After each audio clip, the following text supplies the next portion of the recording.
Greetings, friends and family. I am Stephanie R. Bridges, and I am so excited to be presenting children's books that are written, published, and illustrated by Black creators specifically with you in mind. Be sure to check out bridgesbookclub.com to get these titles and more. Special thanks goes out to the Tawi Family Village and Dr. Jill Jackson for hosting the Ohio Kwanzaa 2020 celebration. Charting a Legacy.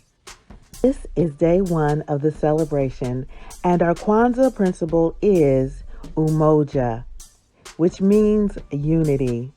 It is so important that we unite as a family, community, a nation, and a race. Today, I will be reading a book that I wrote.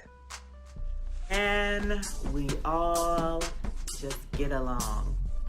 And this is a book that I wrote, and this one was illustrated by Freddie Crochon. And here is a picture of me and Freddie. And he did an awesome job. My name is Nandi, and every now and then I cannot help but wonder, can we all just get along?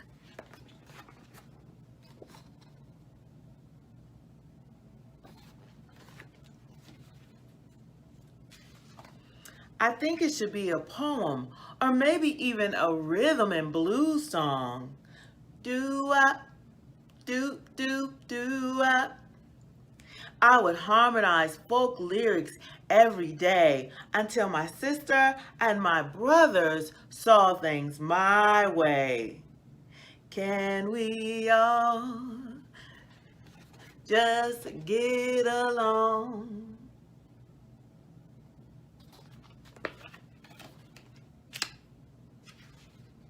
They fuss and fight all the time while I sit back spitting hip-hop rhymes. Oh, yeah. I would rock out to a funky soul beat and provide lots of examples of how we can all keep the peace.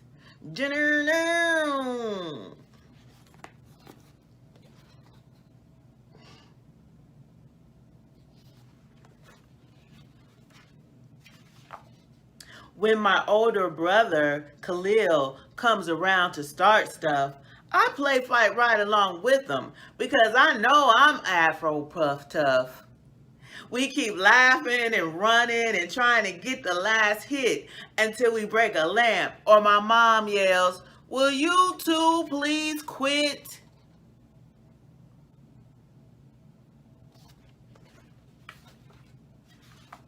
When my older sister Asha watches singing and dancing competitions on the couch, we push each other off, laughing and screaming, "Ouch!"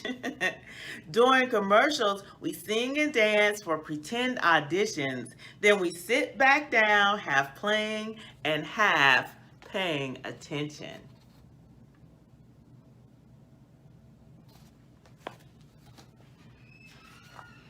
When my older brother Jelani goes out to play sports, I am the first to join the team. Playing with the older kids is a little sister's dream. Once the game's all over, my big brother is always so proud of my athletic ability, speed, strength, and agility.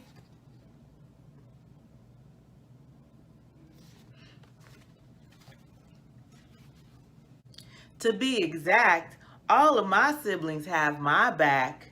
When my mother loses track of the "I am the baby of the bunch" fact. When we're at the store and my mother says no, Khalil steps to the front like my hero. "I'll take the doll, necklace, and the chewing gum."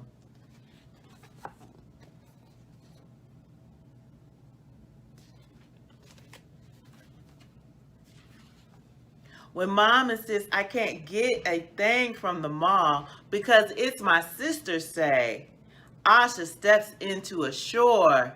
Nandi getting clothes is what I want for my birthday. When I come in the house all teary-eyed, Jelani rushes to my side. Are you all right? And once assured the worst is through, he turns to my mother. What did you do?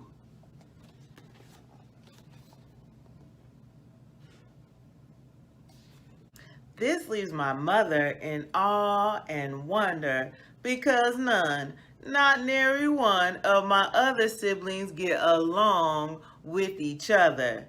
They fuss, ruckus, argue, fight. Some are small tiffs. You looked at me too. Some are just myths. I called it before you. Then the big riffs. Don't you ever, never, ever come in my room.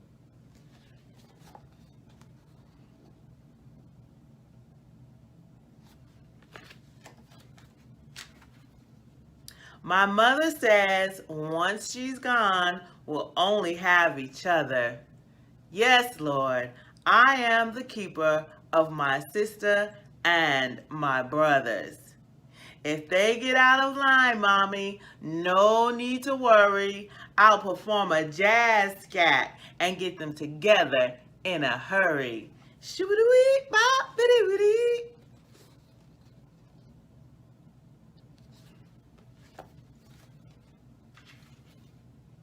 Even though I am the baby of the bunch, I gladly accept my role as glue.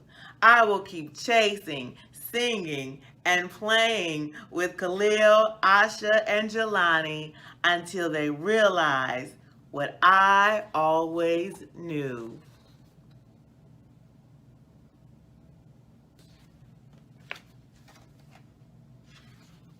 We are all brothers and sisters, and sticking together is what families do. Man.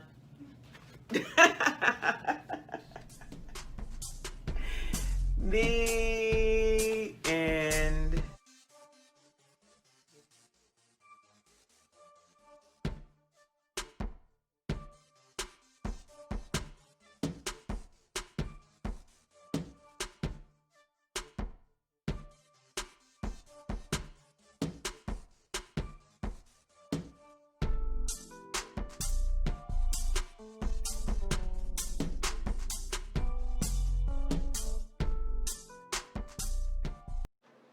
Are you heading out of town or have a special occasion? What about birthdays, anniversaries, or reunions?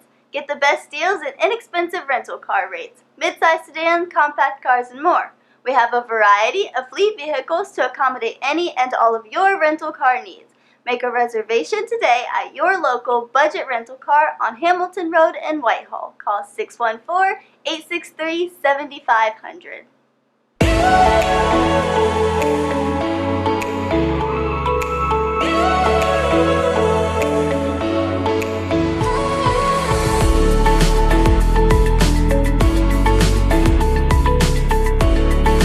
Happy Kwanzaa.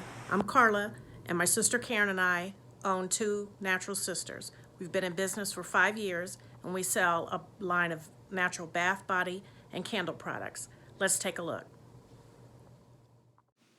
Follow us on social media, Facebook and Instagram, at Two Natural Sisters. All items that are in stock will be shipped within 24 to 48 hours. As a promotional item, we offer a CD of Black romantic poetry of self-love and coupled love, and 50% discount on Sister Locks, Brother Locks by consultant Sapphire Donetta Mahadi. If you have any questions, you can reach us at customercare@twonaturalsisters.com. Enjoy and happy Kwanzaa.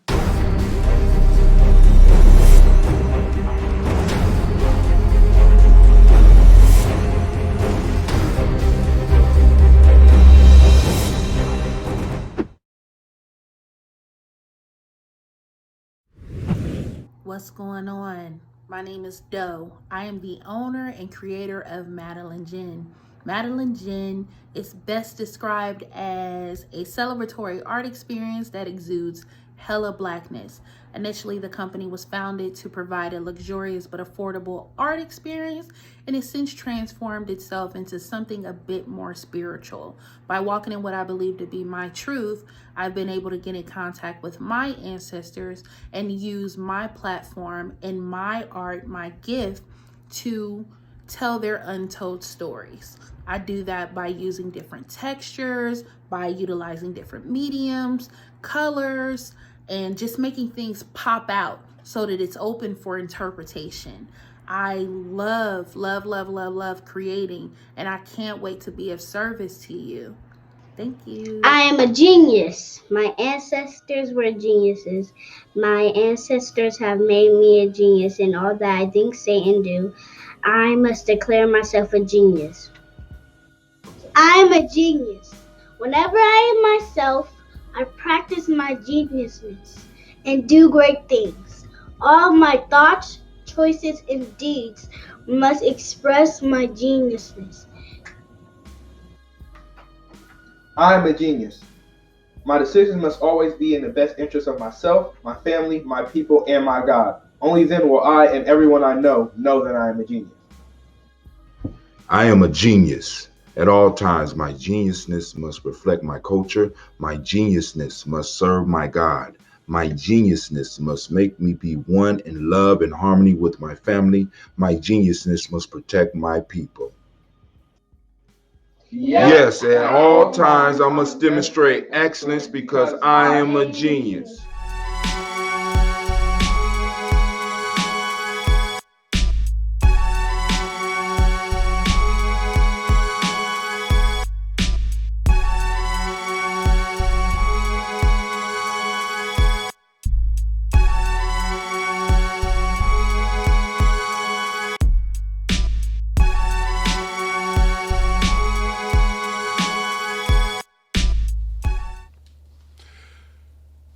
My name is Mwatabu Okanta. I'm known as the Muntu Kuntu energy poet. Muntu. It means the life force, the God force in human beings. Kuntu. It means the life force, the God force in art, in music, in poetry, in dance, in our culture. I want to thank my sister, Sandra Essie Bryant, for asking me to join you for Kwanzaa.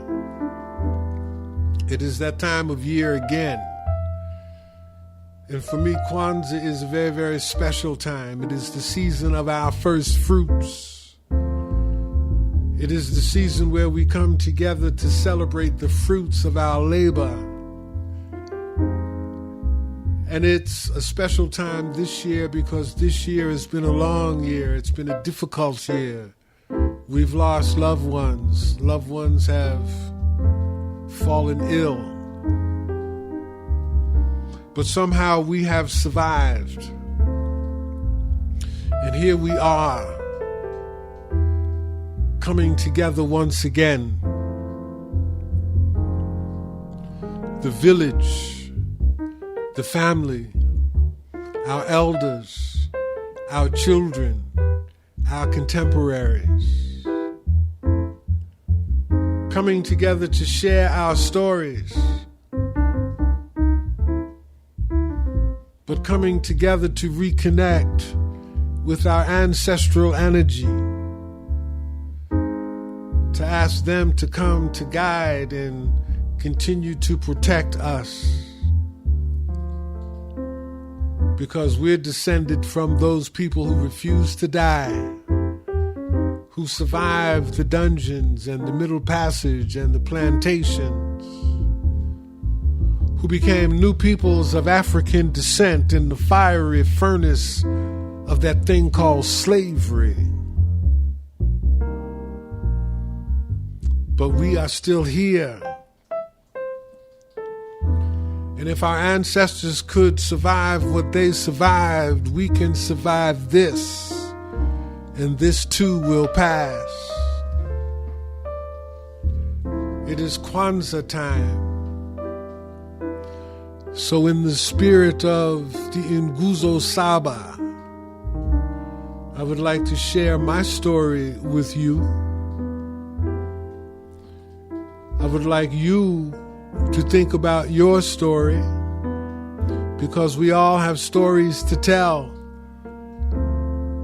And each one of our individual stories is a chapter in this book of Africans in the New World. The poem is called Poem for the Living. It's an epic poem. And Vince and I are going to riff. The poem is in honor of Sheikh Anta Diop. And we begin with a lament. Sometimes I feel like a motherless child. Sometimes I feel like a motherless child. Sometimes I feel like a motherless child. A long way from home. To whom do I say? It is because of our living dead that I speak. Hear their words, the words of our departed, the faces forgotten or never seen, the lives intuitively felt, the dreaming of our dead inhabiting our bodies, making us ache. Africa, what is Africa to me? The questions remain the same. County Cullen wanted to know why God would make a poet black, and bid him sing. Langston Hughes lamented Afro-American fragments. They knew the feeling. They bore the cross black poets have to bear. Singers and poets move amongst every people. Even in this America, too blind, arrogant to remember, to care. The poet's journey is personal when people have forgotten how to listen to the real power inside our own song. It began as inner feeling, as feeling before, beyond words. It was there before I learned the meaning of my own blackness. Little boy times and innocent questions that altered expressions on adult faces. I wanted to know if God was white like the pictures of his son, Jesus. Questions left unanswered. Questions that would root my words deep in the soul soil of an age-old poet tree. By that summer of 63, only Little League mattered. I did not know about deferred dreams. It was not so special white boys played on my team. I was too young and far removed to know about movements then. It was not for me to know we were black dreams born into flesh. I knew only that my mother and grandmothers fussed and fumed over little Smitty. I remembered nothing of stories, sleepless nights. My mother sheer-willed her man-child into the light of each new day. I remember my South Carolina Geechee grandfather who refused to speak the white man's tongue, who watched them Yankees and the real Sugar Ray, who chewed cigars and drank homemade wine from the Jersey urban earth. My grandfather dressed in his Bethsaida Baptist Church blue suit, hands folded, looking coffin still, looking more asleep than dead. I can never forget the look on my father's face when he watched television the day assassins gunned Malcolm down. I remember the power of that silence, that Wilbur Smith had been won on the black, blue-collar, middle-class block, who talked to the brothers whose soul the Mohammed speaks. How could I know Malcolm's vision then? It would be years before I would know the man, magic man in Malcolm's voice. It was not for me to know the fire in my father's eyes would soon flame inside my own. It began as something deeply felt, a feeling, nothing the proverbial finger could be placed upon.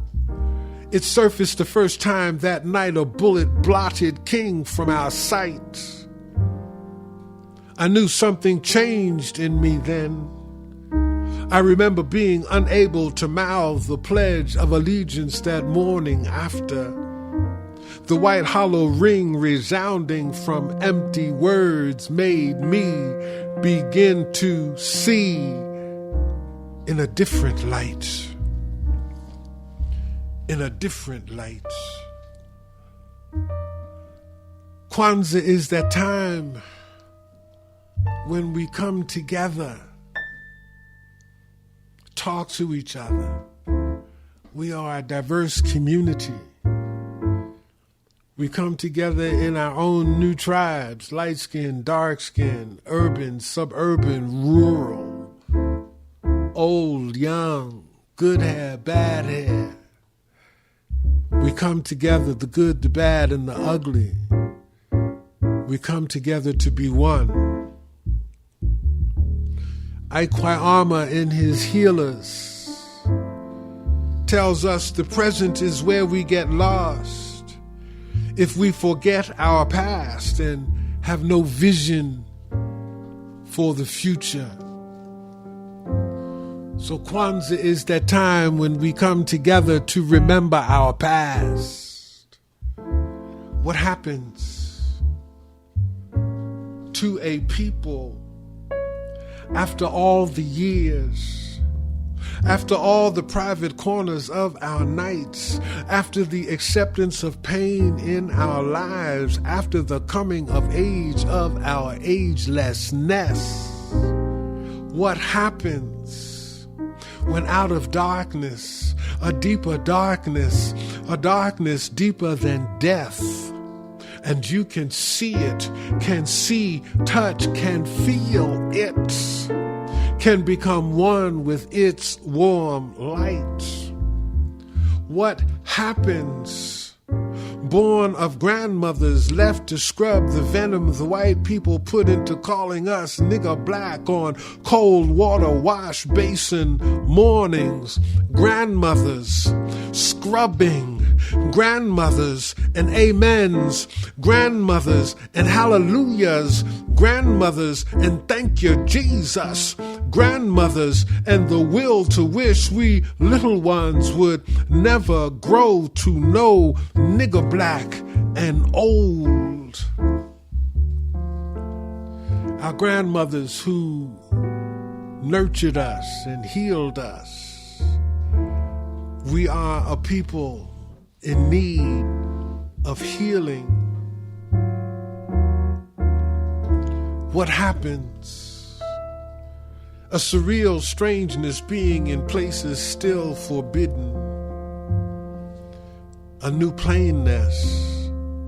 Too many black people still cannot look the white people in the eyes. We still live for massa until we die, long for a freer freedom, looking for signs.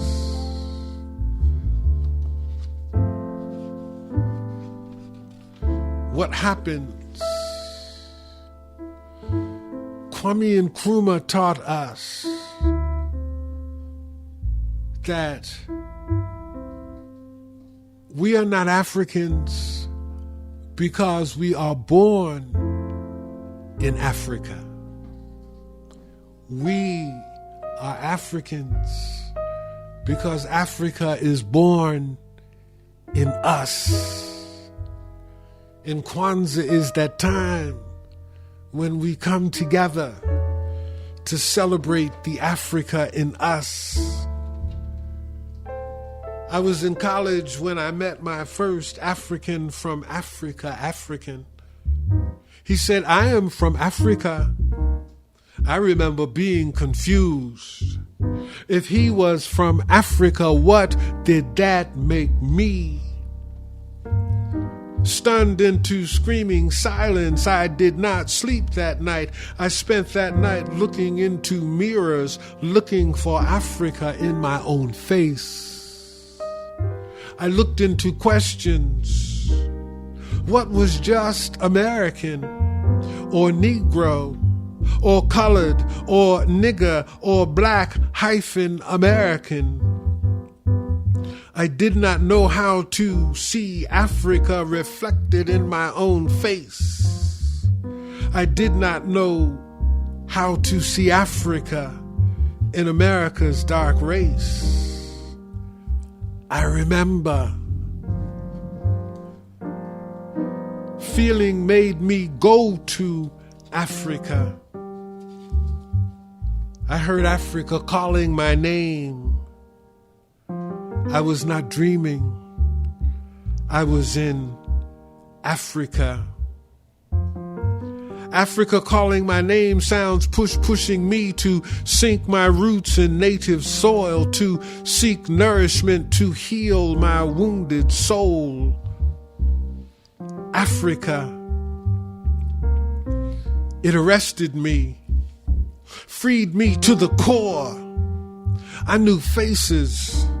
They were the same faces, only more. Faces moved me to sea search the Africa water deep inside a kidnapped people's lore.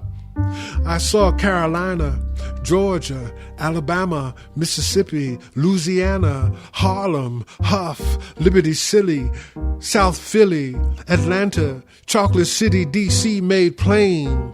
The scenes, sounds, smells, rhythm, rhyme, bright colors, motion, time was the same. I searched for black self. Searched for the Africa I encountered at Chief Shawande's feet. I searched for the Africa in me. Kwanzaa is that time to search for the Africa in we. I want to thank you for your time and your attention. I want to give thanks to my brother Vince Babayao Robinson. And I want to leave you with words from The Healers by I Kwai Armah. Often, our confusion comes merely from impatience. The disease has run unchecked through centuries. Yet sometimes we dream of ending it in our little lifetimes. And despair seizes us if we do not see the end in sight. A healer needs to see beyond the present and tomorrow. He needs to see years and decades ahead, because healers work for results so firm they may not be wholly visible till centuries have flowed into millennia. Those willing to do this necessary work, they are the healers of our people. And so Kwanzaa is that time when our storytellers, our singers, our poets, our players of instruments, our healers come together. Kwanzaa is our time. Thank you and peace.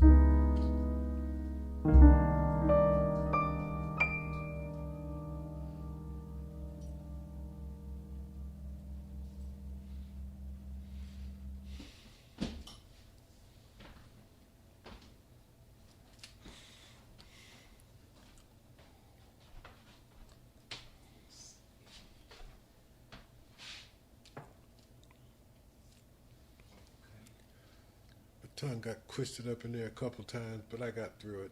Only person that knows is you, bro. Right. You know you're writing your own script. I'm telling you.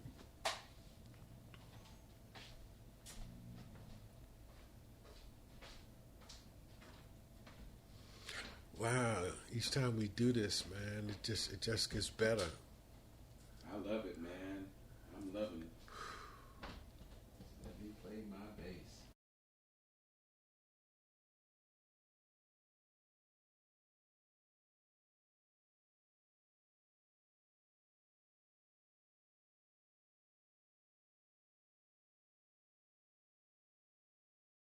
Watch the next video.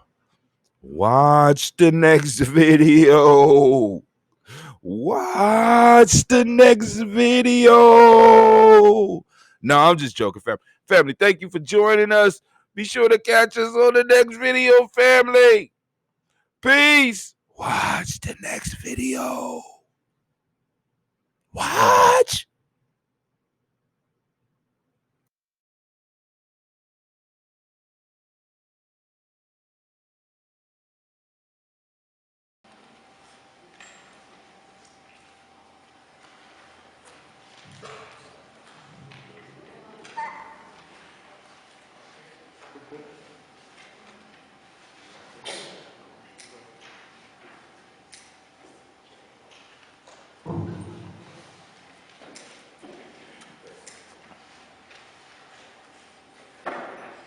May the words of my mouth have power to go forward wherever I may send them, and to prosper in their return have awaited to me.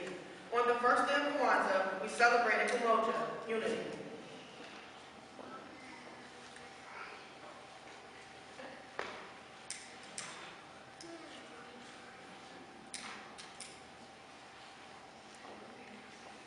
Unity, to strive for and maintain unity in the family, community, nation, and race.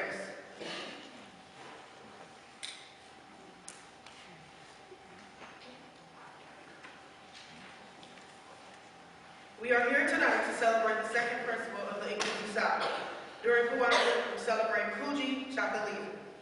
Gye-Nyame is self-determination, to define ourselves, name ourselves, create for ourselves, and speak for ourselves, instead of being defined, named, created, and spoken for by others.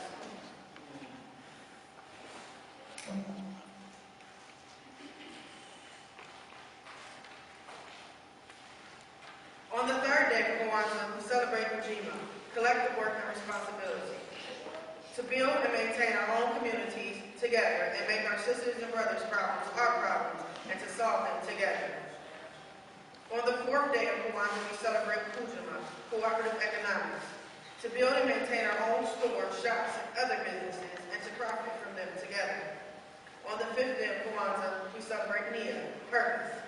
To make our collective vocation and build and develop our communities in order to restore back to their traditional greatness. On the sixth day of Kwanzaa, we celebrate Kumba, creativity, to do always as much as we can in the way that we can in order to leave our communities more beautiful and beneficial than we inherited them. Imani, faith, which is the seventh day of Kwanzaa. To believe with all of our heart in our people, our parents, our teachers, our leaders, and the righteous and victory of our struggle. In the spirit of Gye-Nyame, self-determination, adopt these principles in your daily lives, and self-determination will clearly be manifested. Asante Sana and being Gye-Nyame in the second principle. Ashe.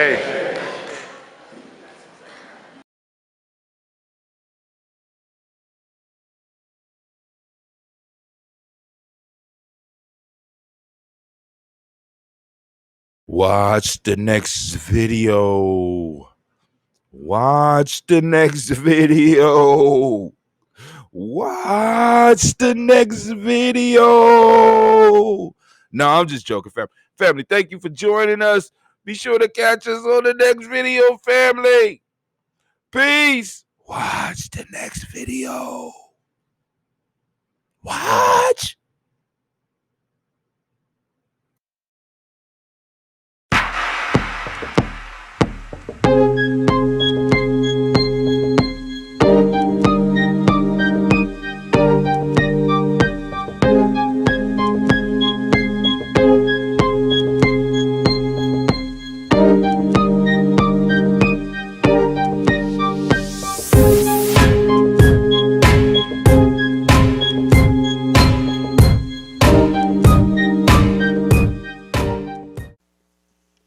Peace. This is Brother Hatim, and I want to say hi to the group. Hey, the group, can y'all say hi? All right, now we're doing a live story, and we're doing right now the story called The Magic Bird. Now, I'm doing it with this group because they already experienced the magic bird, and they know how to do it, don't y'all? Yeah! We're going to turn it out, right? Yeah! All right, so now, this story is called The Magic Bird, and all of y'all know that all my stories start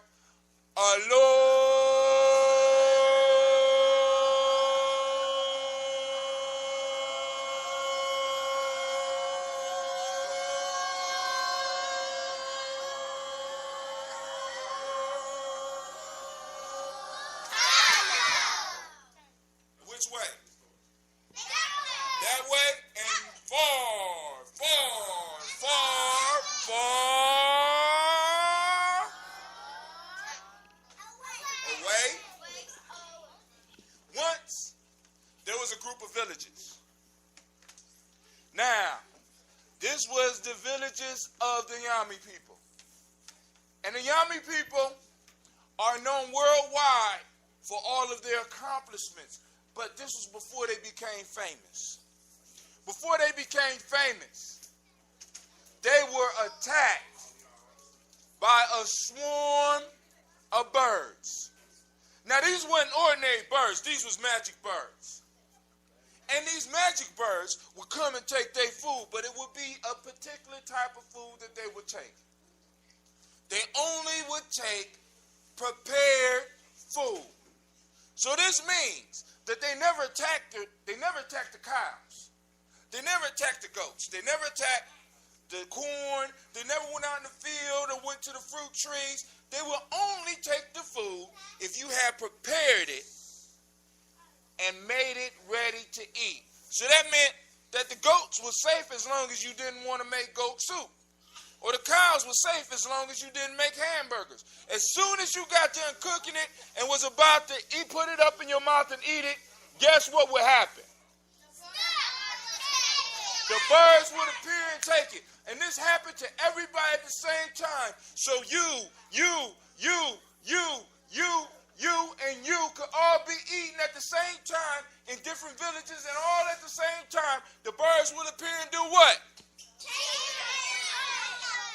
So if you had, what's your favorite food? And you had your favorite food? Gotta talk loud. French fries. And you had chicken and rice. And you had broccoli. And you had, all right, somebody said strawberries. You? This one right here that I'm pointing at.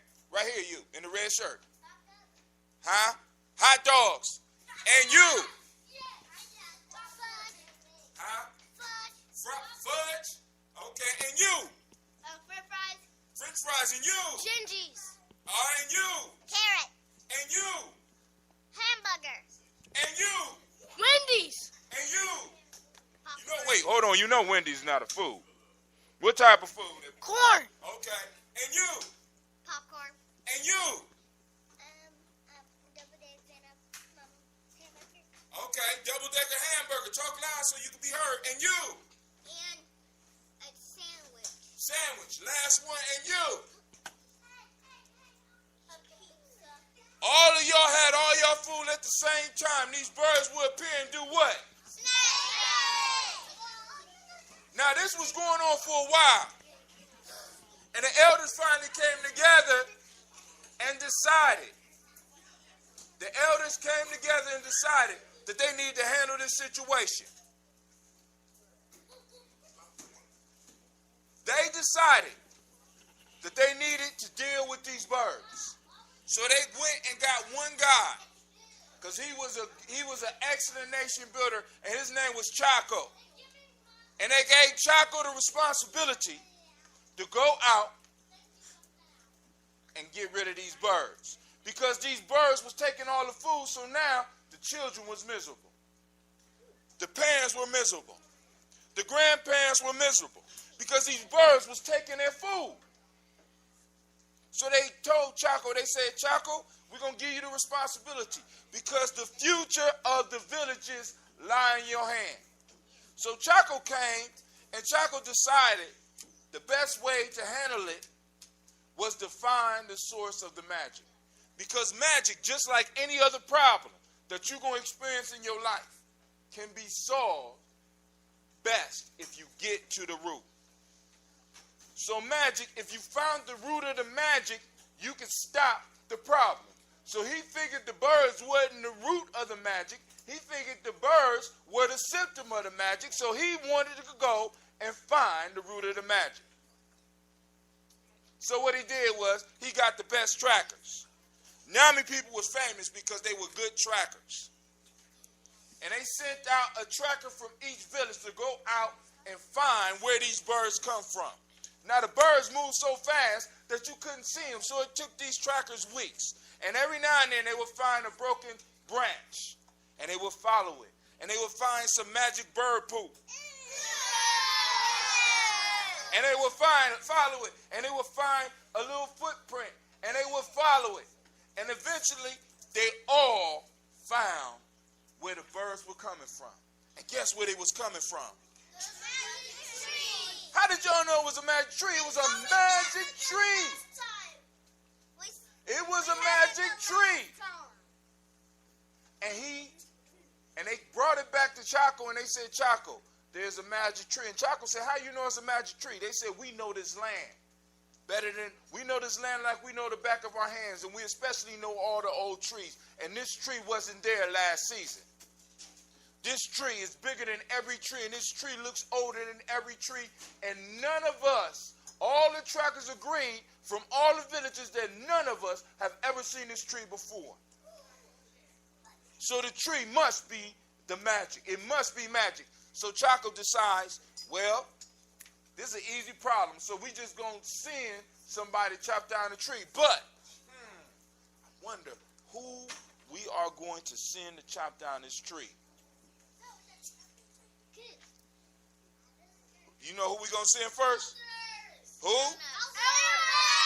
That's right. We're going to go to the elders, and we're going to get the elders to chop down the trees because the elders got the most experience. They're going to be able to do it quickly. And since they're dealing with magic, most of the tricks that will come from the tree, the elders will be ready for because they lived a long life. They're wise enough to deal with the magic. So he gathered all the elders around the sacred campground, and he calls them all, and he says, elders, I've gathered you here today because I have an important mission for you.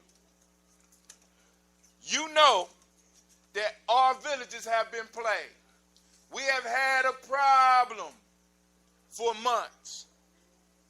And the very life of each one of these villages and our children and your grandchildren lie in your hands right now. We need to go out. Better yet, y'all need to go out, because I'm going to stay here at the command center to make sure everything go well. Y'all need to go out to this magic tree and cut down the tree, because I believe that once we get rid of the tree, we get rid of the birds. So the elders at first was kind of like not agreeing, because they like, your logic don't sound right, Sonny. You know what I'm saying? Don't sound right. So Chaco figured he had to get them hyped up. He said, I, like you, am tired of these birds. If you are tired of these birds, let me hear you say yeah. Yeah! If you are you tired of these birds taking your hamburgers? Yeah! Are you tired of these birds taking your pizza? Yeah! Are you tired of these birds taking your broccoli? Yeah! Your goat stew? Yeah!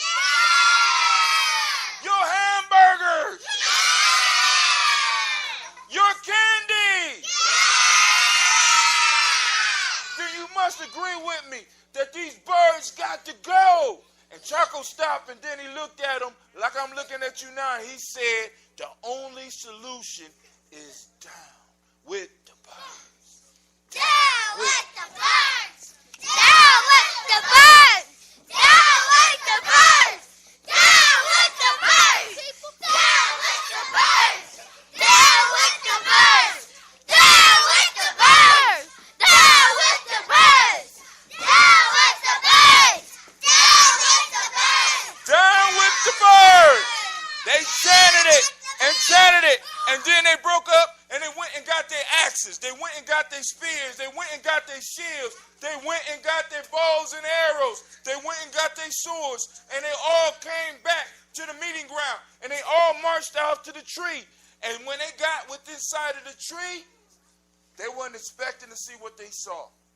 This was the most beautiful sight that any of them in all of their long lives had ever seen. The birds sitting on the tree with all the different colors made the tree look like it was on fire. The birds was such a beautiful sight sitting on this majestic tree out on top of the hill. So they decided that they knew that they had to chop this tree down, because that truly was a magical sight. So they surrounded the tree, and they put the shields up front. And behind the shields, they put the swords. And behind the swords, they had individuals with spears. And behind them people were the people with the axes. And up farther back was the archers. And they had all set up ready just in case the birds were going to attack. And they slowly moved in on the tree, step by step, watching the birds, making sure that they were not ready to attack. But the birds never moved. Actually, the birds sat there like statues. Every now and then one would move, but they just sat there. And as they got close enough to the tree, they put the shields up over their heads, and from behind, everybody ran the best axe people, and they ran up, and they started chopping at the tree. And they did chop, chop, chop, and on the third chop, all the birds looked down at the same time. Then they looked up and they started singing.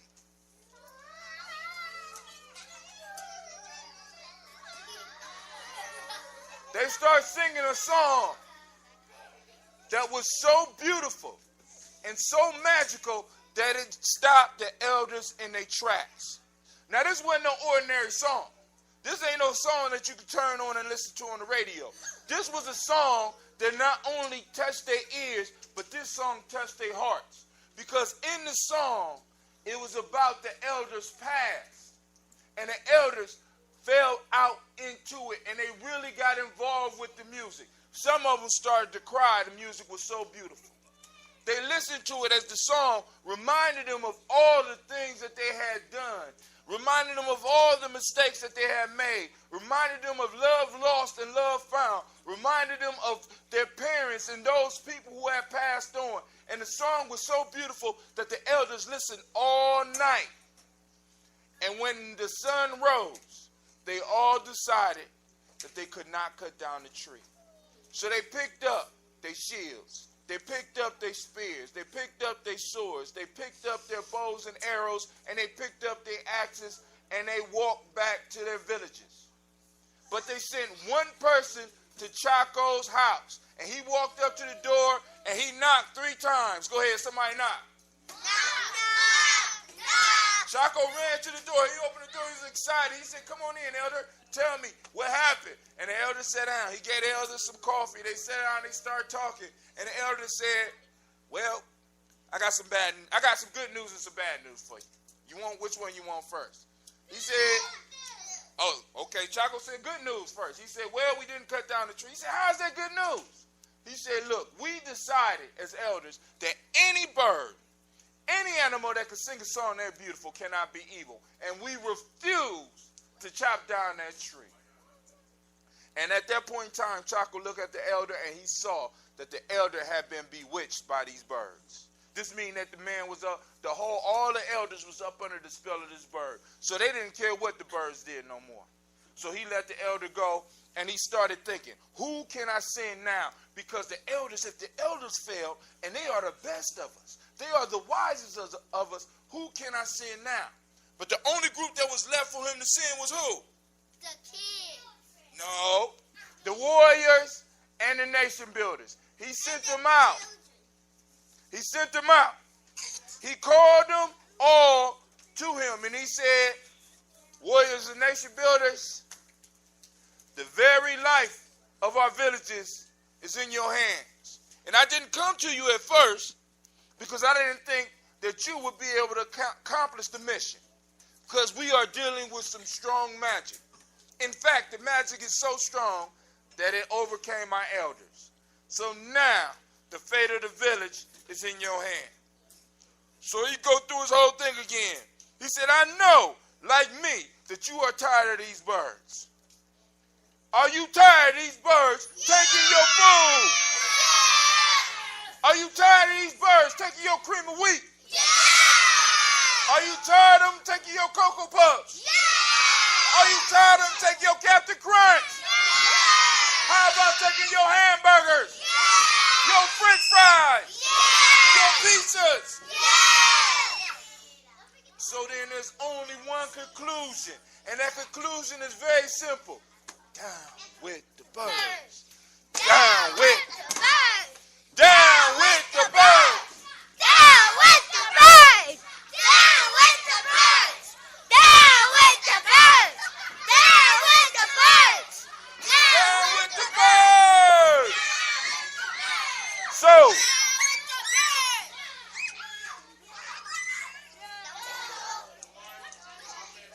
So he sent out all of the nation builders and the warriors. Take your seat. Take your seat. He sent out all the warriors and the nation builders to this tree. And when they got there, they were shocked.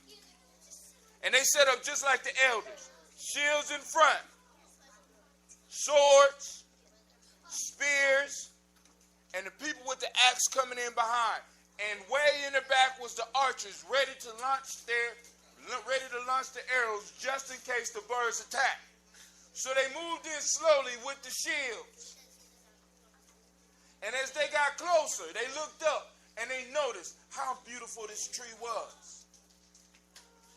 This was the most beautiful tree they ever saw. And with the birds on there, it glowed against the sky.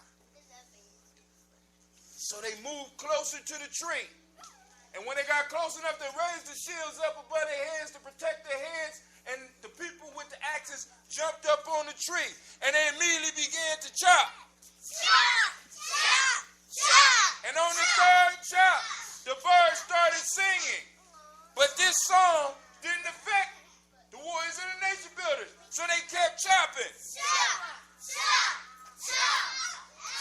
So the birds changed their song. And this time, the song caught the warriors and the nation builders. And they immediately stopped and they dropped the axes, and they dropped the shields, and they dropped the swords, and they dropped the spears, and they dropped their bows and arrows, and they listened to the song, and they started dancing. Because the song, go ahead, go and get up. They started dancing, having fun. Because the song that the birds sang was about the future and victories to come. The birds sung about love to come. The birds sung about adventures to come. The birds sung about challenges to come. And the warriors and the nation builders got caught up in the magic. Go ahead, grab a seat. So they danced all night. And when the morning came and the sun rised and they were totally exhausted, they talked amongst themselves and they came to the agreement that they could not chop down this tree. So they all picked up their spears, they picked up their swords, they picked up their shields, they picked up their bows and arrows, and lastly they picked up their axes, and they walked back to their villages. And they sent one person to Chaco's house, and he walked up to Chaco's house and he knocked. Chaco jumped up and ran to the door and said, "Man, I'm so glad to see you. Come on in." And he had breakfast prepared. And they sat down and they talked for a minute. And then Chaco said, "Well, how did it go with the tree?" And the nation builder looked at him and said, "Well, Chaco, I got some good news and some bad news. You want the good news or bad news first?" Well, the bad news is we didn't cut down the tree. Chaco said, "Yeah, that is bad. So what's the good news?" The good news is that we decided we wasn't going to chop down the tree. Chaco said, "What?" And he was about to argue with the man about how the bird has been taking food out of your children's mouths, how the birds have been tormenting the people. And Chaco said, "I'm not even going to argue," because he looked at the man and he saw that the man had been bewitched by the birds. And all of the warriors and the nation builders were up under this spell. Chaco let him go, and for a second, Chaco felt so bad that he wanted to cry because he didn't know what to do now. He didn't know what to do now because the elders had failed, the warriors and the nation builders had failed. That's basically the grandparents and the parents have failed the village. Who else can he depend on to go out and get this tree? The children! It just so happened that outside Chaco's window, I'll wait. Outside Chaco's window, some kids was outside playing. And he looked and he thought about it. He said, "I guess I don't have anything to lose. I know the elders and the nation builders and the warriors won't like it, but I'm going to have to get the kids to help me. And I'm going to have to go out this time." So he tell one of the kids, he said, "Come here. I want you to go gather all the children at the sacred meeting grounds. But make sure you don't tell your grandparents or your parents. Y'all come in secret." So all the kids go and they spread the secret around. They all gather at the camp, at the meeting grounds. And Chaco walks up to the stage and he says, "Children, the future of our villages are in your hands. The elders, your grandparents, and your parents have failed you. They have all filled up under the spell of this bird. And the only people left for me to call is you. And I need you to come with me. Because we have a mission. We have to destroy the tree that is causing us all this grief. How many of you are tired like me If you're tired like me of these birds taking your food, say yeah. Are you tired of these fools taking your candy? Are you tired of these birds taking your pizza? Are you tired of them taking your burritos? Are you tired of them taking your goat? Are you tired of them taking your soup? Are you tired of them taking your vegetables? Then there's only one solution, and that solution is down with the birds. Down with the birds. Down with the birds! Down with the birds! Down with the birds! Down with the birds! Down with the birds! Down with the birds!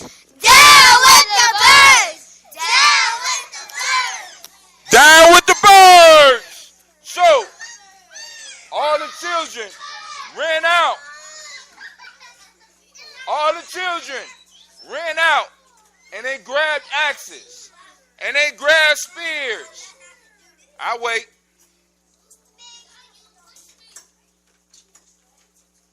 They grabbed spears. They grabbed shields. And lastly, they grabbed the bows and arrows. And they met Chaco back at the meeting grounds, and Chaco led them out. And as they marched towards where the tree was, and they eventually was able to see the tree, the kids were amazed by the sight of the tree. Because up against the skyline, it looked like the tree was on fire. The birds were so beautiful.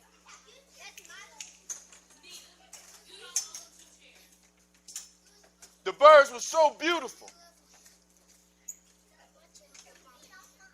The children saw the tree, and they all dropped the spears, and they all dropped their swords, and they all dropped the shields, and they just ran towards the tree. They ran towards the tree because the tree was so beautiful. And they ran up to the tree, and they immediately started chopping. The birds, all at the same time, looked down and started singing. And the song didn't stop the kids, and the kids kept chopping. So the birds changed the song and started singing another song, but the kids kept on chopping.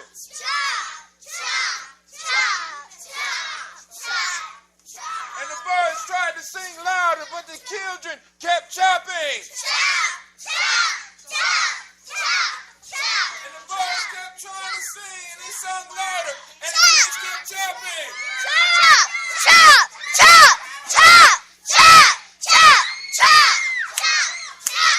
Now, the whole time that this was going on, Chaco was watching.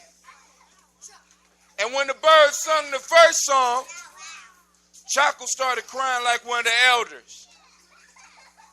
Then when they sung the second song, he started dancing like the warriors of the nation builders because he fell up under the spell. But the children didn't fall up under the spell. And when they started singing louder, he just basically passed out. But finally, when the children got done chopping, go ahead. The birds stopped singing. And all the children gathered around the back of the tree. And Chaco said, push! And the children said on 3. 1, 2, 3. Timber! The tree fell. But the birds didn't move. The kids weren't scared. So all the kids ran to the tree, and they grabbed one of the birds that looked like a statue. And as they picked up the bird turned into light, and it lit the child up because the bird's magic went into the children. But it wasn't bad magic. Now, as they went back home, Chaco sent the children out to go tell the elders and the warriors and the nation builders to meet them at the sacred campground, the secret meeting place. And everybody came. And they was looking around at the kids celebrating. They asked the kids, why y'all celebrating? And Chaka went on stage and said, we're celebrating because your children have succeeded where you have failed. He said the children did not fall up under the spell of the birds. The birds fell up under the spell of the children. Because the children didn't get caught in the past as the elders did, and because they wasn't so caught into the future like the nation builders and the warriors, and because they was able to focus on now, they were able to do what all you adults could not. So every day we will celebrate these children. Now this is what's special about those children. Those children like you absorb the magic of the birds. And this group of kids became the generation of the Gye-Nyame people that would change them forever. Because these kids all were brilliant after that day. And that's the end of the story. That's the end of the story. Y'all say bye. Bye! Can I say the end? Go ahead. The end.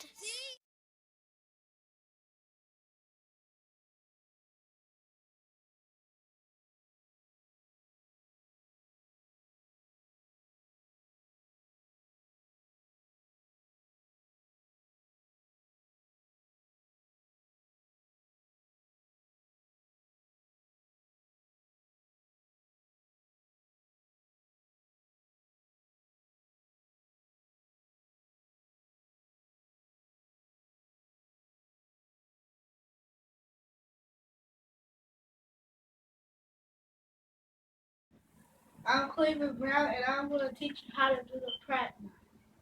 So, the big hand is supposed to be longer than the small hand. The way I do it, I put it up to right here. The little hand up to right here. Then when I'm done with that, I put the big hand under, and I put it up through that little hole. And then when you have it like this, twist it around and then pull up.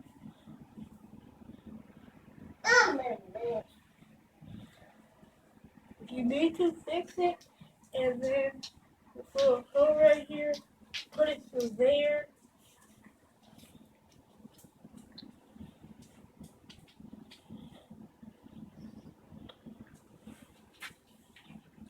Hi, Stevie.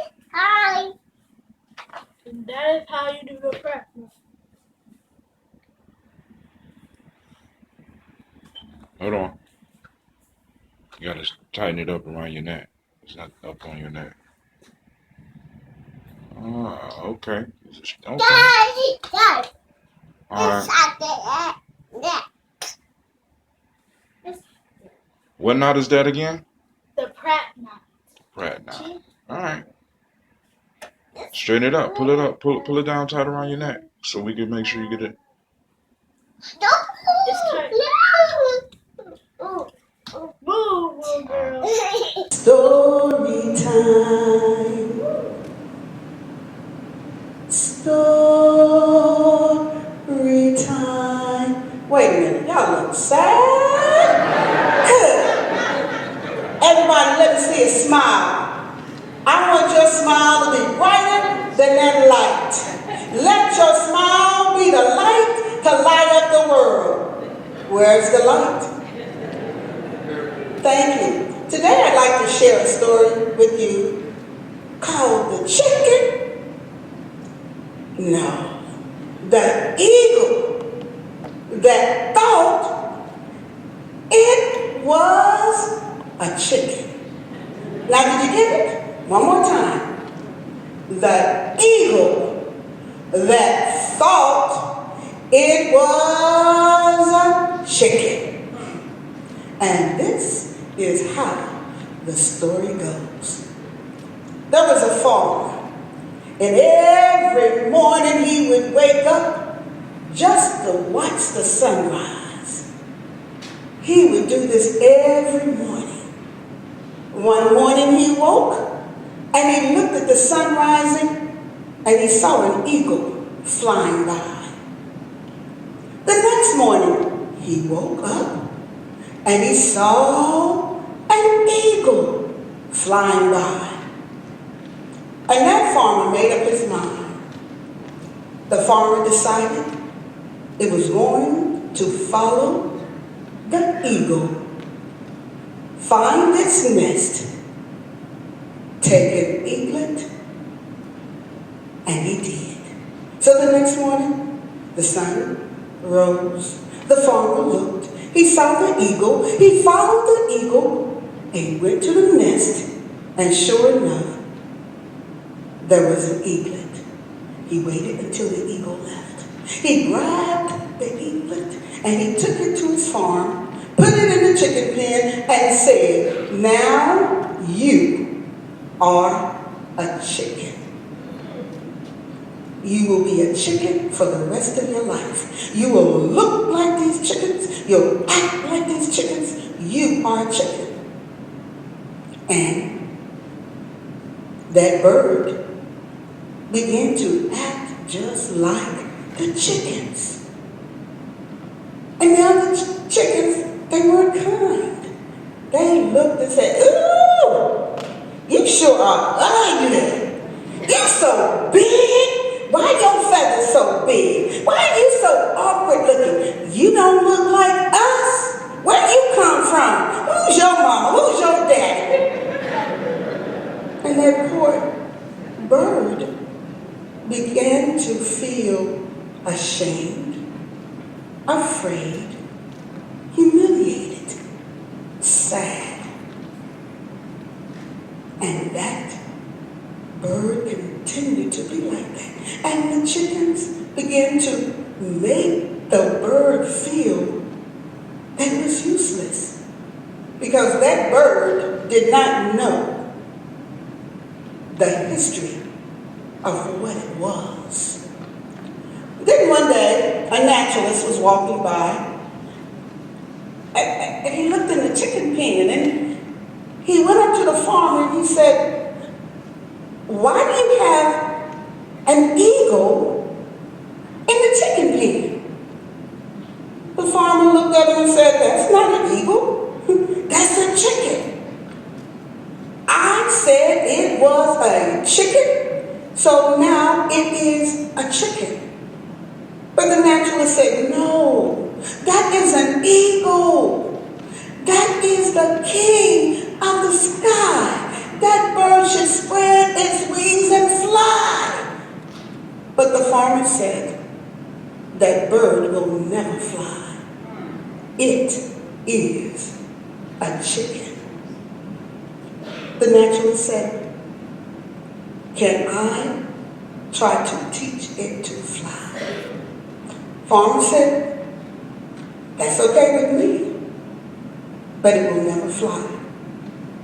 So the naturalist took the eagle and perched it up on top of the fence. He looked at the eagle and he said, "You are an eagle. Your roots are royal. You are majestic. You are the king of the sky. Spread your wings and fly." The bird looked at the farmer. The bird looked at the naturalist. The bird looked at the chickens and hopped right down and started pecking. But the naturalist did not give up. He said, "Let me try one more time." So he took the eagle and he went to the top of the barn. He set it out right on the edge. And he said, "You are beautiful. Spread your wings and fly. You are the king of the sky. Your family stood at shoulders of royalty." The eagle looked at the man. He looked at the farmer. He looked at the chickens. and hopped right back down and began to peck because that's all it knew. But that naturalist would not give up. He said, I am going to teach you to spread your wings and fly. So he asked the farmer if he could try it one more time. And the farmer agreed. So the next morning before the sun could rise, the naturalist took the bird and they began to travel. And they traveled to the highest mountain peak. And he went out to the edge of the mountain. He set that eagle on the edge. And he began to teach that eagle who he was. You were not born to peck around with chickens. You were not born to settle for less. You were born to be the best. You were born to be the king of the sky. So spread your wings. Spread your wings and begin to fly. Something happened. That eagle began to flap. Flapped again.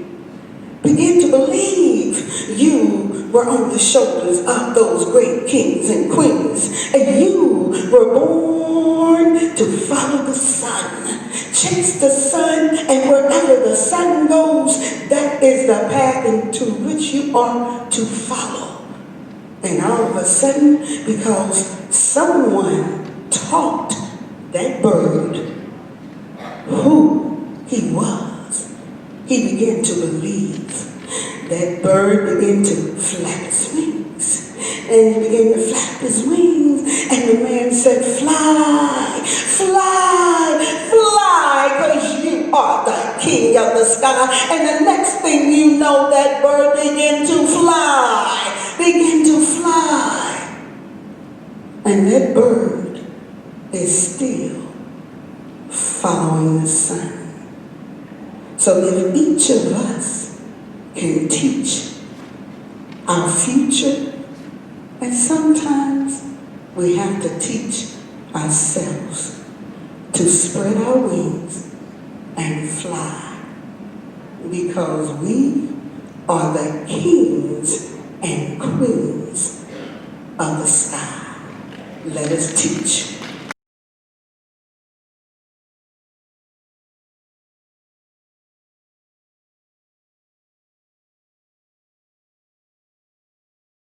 Watch the next video. Watch the next video. Watch the next video. No, I'm just joking, family. Family, thank you for joining us. Be sure to catch us on the next video, family. Peace. Watch the next video. Watch.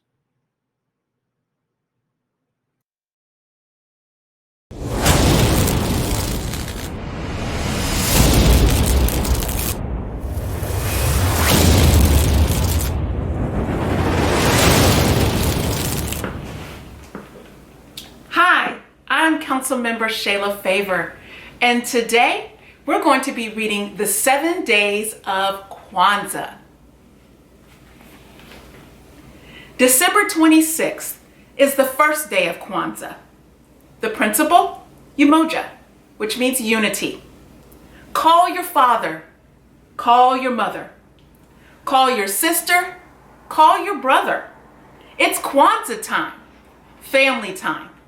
It's Kwanzaa time, family time. African American people pulling together, Harambe, trying to make things better. 7 days and 7 nights, 7 candles we will light. 7 days, 7 candles we will light.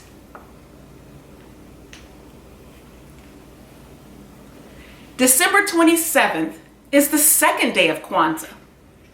The principle is Kujula, which means self-determination. Relatives come to visit. The cousins say, Harambe.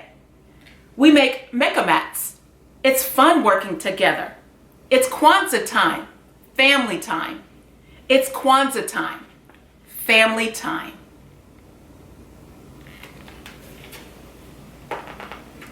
December 28th is the third day of Kwanzaa. The principle is Ujima, which means working together. We sweep the yard. We paint the gate. Everything looks better.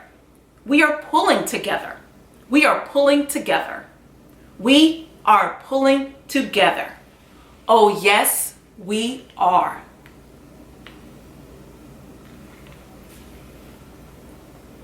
December 29th is the fourth day of Kwanzaa. The principle, Ujama, which means sharing profit. We go to Malcolm's market. Malcolm asks, Habari Gani, what's the news? We say Ujama. Mama buys corn and sweet potatoes. 1 potato, 2 potato. 3 potato, sweet. 4 potato, 5 potato. 6 potato, eat.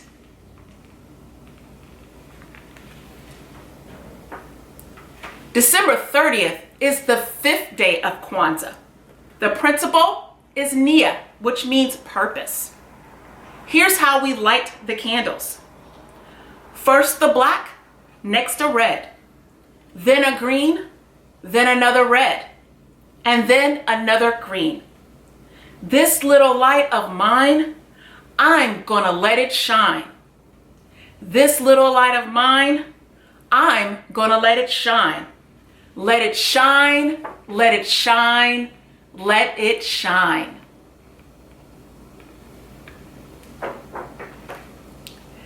December 31st is the sixth day of Kwanzaa. The principle is Kiumba, which means creativity. Everyone plays I've Got the Spirit. Grandma beats a drum, Papa claps. Everyone dances to the rhythm. I've got the spirit, hey, hey. I've got the spirit, ashe, ashe. I've got the spirit, hey, hey. I've got Kumba, ashe, ashe. We dance and sing until we are all tired out.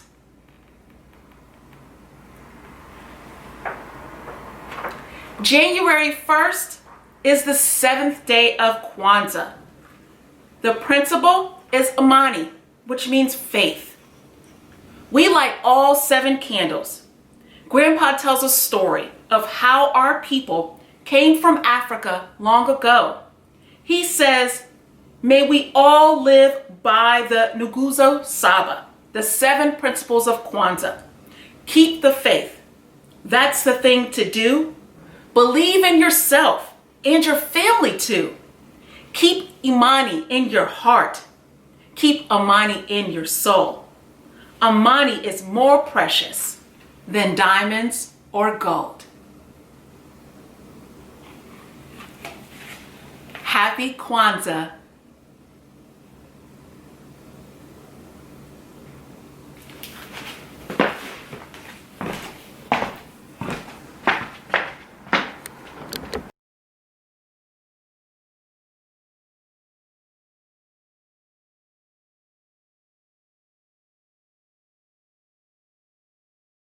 Watch the next video. Watch the next video. Watch the next video. No, I'm just joking, family. Family, thank you for joining us. Be sure to catch us on the next video, family. Peace. Watch the next video. Watch.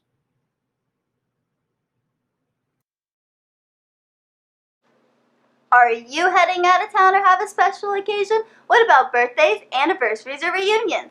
Get the best deals and inexpensive rental car rates, midsize sedans, compact cars, and more. We have a variety of fleet vehicles to accommodate any and all of your rental car needs. Make a reservation today at your local budget rental car on Hamilton Road in Whitehall. Call 614-863-7500.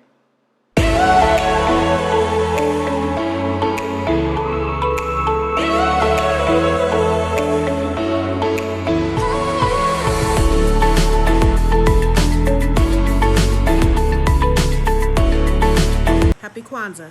I'm Carla, and my sister Karen and I own Two Natural Sisters. We've been in business for 5 years, and we sell a line of natural bath, body, and candle products.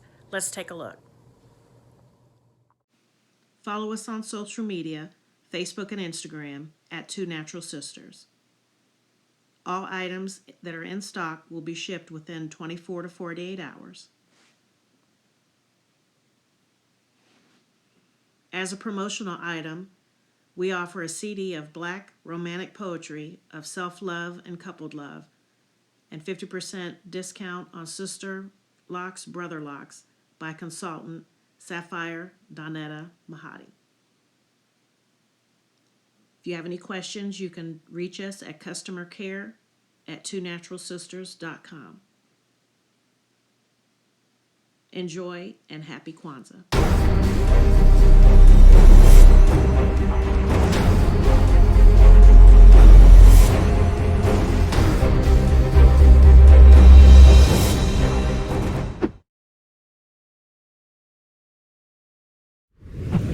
What's going on? My name is Doe. I am the owner and creator of Madeline Gin. Madeline Gin is best described as a celebratory art experience that exudes hella blackness. Initially, the company was founded to provide a luxurious but affordable art experience, and it's since transformed itself into something a bit more spiritual. By walking in what I believe to be my truth, I've been able to get in contact with my ancestors and use my platform and my art, my gift, to tell their untold stories. I do that by using different textures, by utilizing different mediums, colors, and just making things pop out so that it's open for interpretation. I love creating, and I can't wait to be of service to you. Thank you. I am a genius. My ancestors were geniuses. My ancestors have made me a genius in all that I think, say, and do. I must declare myself a genius. I am a genius. Whenever I am myself, I practice my geniusness and do great things. All my thoughts, choices, and deeds must express my geniusness. I am a genius. My decisions must always be in the best interest of myself, my family, my people, and my God. Only then will I and everyone I know that I am a genius. I am a genius. At all times, my geniusness must reflect my culture. My geniusness must serve my God. My geniusness must make me be one in love and harmony with my family. My geniusness must protect my people. Yes, at all times I must demonstrate excellence because I am a genius.